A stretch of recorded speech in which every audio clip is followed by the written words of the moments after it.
Have you ever noticed how your pain gets you more attention than your progress? Carl Jung once said, "Everything that irritates us about others can lead us to an understanding of ourselves."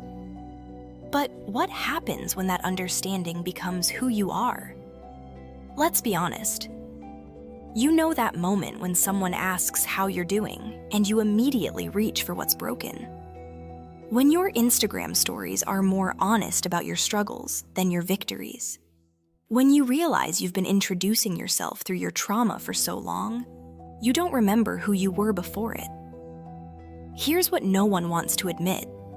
Some of us are addicted to being the wounded one. What if you're not healing because deep down you don't want to give up being special? There's something we need to talk about that no one else will say out loud. The way trauma has become currency in female friendships. The way we bond over what's broken instead of what's beautiful. The way being the friend who's been through it gives you a kind of credibility that happiness never could. Think about it. When was the last time you got the same level of care and attention for sharing good news as you did for sharing your latest struggle? When did vulnerability become performing your pain for an audience? When did healing become less important than being seen as someone who needs healing? You've learned that broken gets you held, that struggling gets you support, that your wounds are your most reliable way to connect with other women, because we've all been taught that our pain is more interesting than our power. Carl Jung understood that we often become what we resist, but he also knew we become what we feed. You've been feeding your pain premium fuel while your progress gets table scraps. Here's the uncomfortable truth. You might be more afraid of being ordinary than you are of being in pain. Because what if you heal and discover you're just normal? What if your trauma was the most compelling thing about you? What if without your struggle story, you disappear into the background of unremarkable women who just live their lives? The late-night phone calls stop when you're doing well. The concerned check-ins disappear when you're not in crisis. The deep conversations about healing get replaced by small talk about everyday life. And maybe that terrifies you more than staying stuck. You've built an identity around surviving, around being strong enough to carry what others couldn't. You've made your resilience your brand, your wounds your credentials, your recovery your content. But what happens when the recovery is actually recovered? When did self-care become self-obsession? When did healing become a performance instead of a private revolution? When did you start mistaking being seen for being healed? The ritual that calms you on the surface, the therapy speak, the boundary setting, the self-compassion practices, sometimes just becomes another way to stay engaged with your pain without actually moving through it. Another way to be the woman who's working on herself without ever actually being the woman who's worked on herself. Is your healing journey keeping you from actually arriving anywhere? Are you more committed to the process than the outcome? Have you become so comfortable being a work in progress that progress itself feels like a threat? Here's what your therapist won't tell you, what your self-help books won't admit, what your healing community doesn't want you to know. Sometimes the thing keeping you from healing isn't your trauma. It's your attachment to being traumatized. Let's go where we're not supposed to go. Into the truth that makes everyone uncomfortable. You know that feeling when someone you know gets their life together and suddenly you feel weird about it? Like they've betrayed some unspoken agreement you had to struggle together? That's not jealousy you're feeling. That's the fear that if they can heal, you might not have an excuse anymore.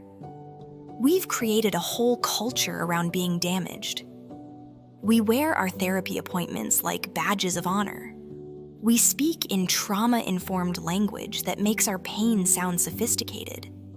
We've turned healing into an aesthetic. The journaling, the sage, the affirmations, without actually doing the unglamorous work of letting go. Jung spoke of the shadow, the parts of ourselves we hide from others and from ourselves. But what if your shadow isn't your darkness? What if it's your light?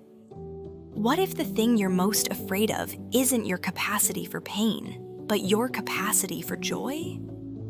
Here's what happens when you make peace with your pain. You have to make peace with everyone else's healing too. You have to give up being the friend who gets it because she's been through it. You have to stop being the woman who's earned her wisdom through suffering and start being the woman who chooses wisdom, period. The truth is, staying wounded is easier than getting well. Wounded gets you community. Wounded gets you content. Wounded gets you a reason for why your life isn't working without having to take responsibility for making it work. But here's the thing about healing that no one talks about. It's boring. Really boring. It's not crying breakthroughs and dramatic revelations. It's choosing differently in small moments when no one's watching. It's disappointing people who are invested in your struggle. It's becoming less interesting to people who bonded with you over shared damage. When you heal, you lose your most reliable source of connection with other women. You can't commiserate anymore. You can't swap war stories. You can't be the friend who understands because you've been there too. You have to learn how to connect from wholeness instead of woundedness. And that's a completely different skill set.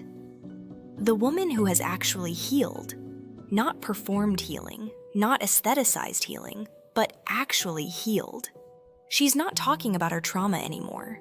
She's not processing her childhood in public. She's not making her pain her platform. She's just living. And that might be the most radical thing she can do. But it's also the loneliest thing. Because our entire culture of women is built on shared suffering. We bond over what's broken. We connect through what's hard. We love each other through what hurts.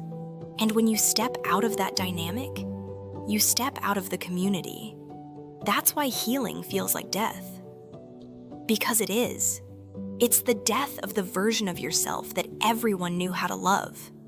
It's the death of the story that made you special. It's the death of the identity that gave you purpose. And maybe that's why you're not healing. Not because you don't know how, but because you're not ready to die to who you've been. You're not ready to disappoint the people who need you to stay broken so they can feel needed. You're not ready to be ordinary.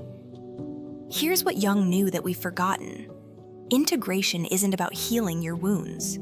It's about no longer needing them to define you. It's about becoming boring enough to be happy. The moment of recognition hits different when you're honest about it. It's not a gentle awakening.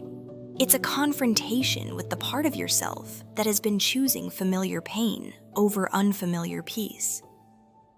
Real healing isn't Instagram-worthy. It's not a journey you document or a process you perform.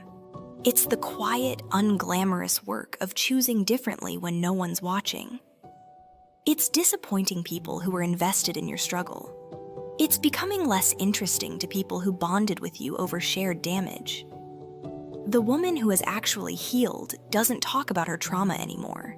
She doesn't process her childhood in public. She doesn't make her pain her platform. She's just living.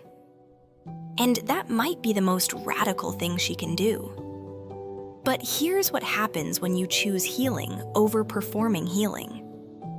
You discover who you are when you're not defined by what happened to you. You find out what you're capable of when you're not spending all your energy managing your wounds. You learn what it feels like to be interested in something other than your own recovery.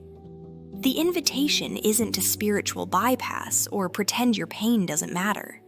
It's to stop making it the most important thing about you. It's to choose being whole over being wounded.